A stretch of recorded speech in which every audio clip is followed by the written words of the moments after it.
Hello everyone. Today we will learn some new facts about bird cherry.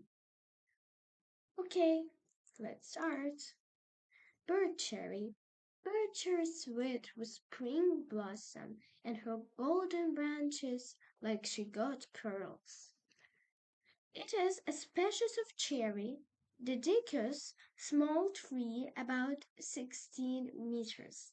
It has been first grown in northern Europe and in Northern Asia, then in Northern America.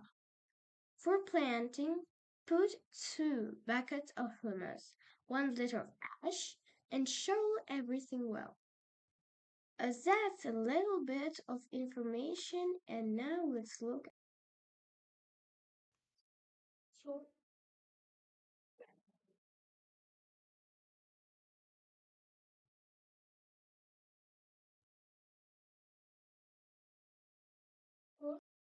okay, now goodbye and subscribe to my channel.